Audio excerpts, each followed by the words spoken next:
এই মাহে রমজানের শুরুতেই মধ্যবর্তী সময় এসে হৃদয়ে সব মুমিনদের আজকে রক্তক্ষরণ হচ্ছে। ইহুদি জাহানবাদী আমেরিকা এবং ইসরায়েল যৌথভাবে মুসলিম বিশ্বের উপরে হামলে পড়েছে।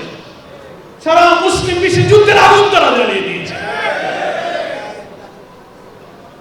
ইরানের সর্বোচ্চ ধর্মীয় নেতা আয়াতুল্লাহ আলী খামেনিকে তার মেয়ে, তার জামাই, তার নাতি সহ সরকার উচ্চ পর্যায়ের লোকদেরকে একের পর এক হত্যা করা হয়েছে।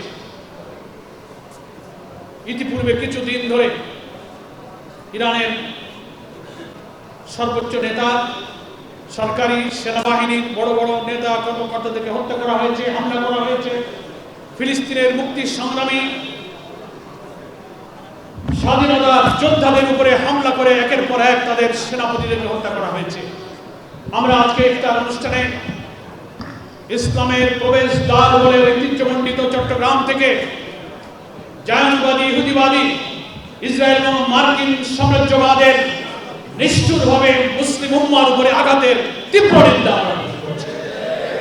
তারা সারা মুসলিম দুনিয়ার বুকে তারা যুদ্ধের আগুন জ্বালিয়ে দিচ্ছে। যারা শহীদ হয়েছেন, শাহাদাত বরণ করেছেন, আমরা তাদের প্রতি গভীর শোক, সহানুভূতি, সমবেদনা প্রকাশ করছি।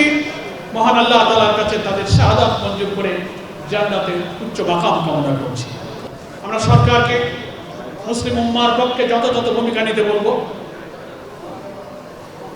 মার্কিন এবং ইসরায়েলের এই আঘাতের তীব্র নিন্দা জানিয়ে আসন্ন জাতীয় সংসদে নিন্দা প্রস্তাব নেওয়া এবং মুসলিম উম্মার প্রতিনিধিত্বকারী একটি সরকারের যা কর্তব্য সরকার যেন তা পালন করেন।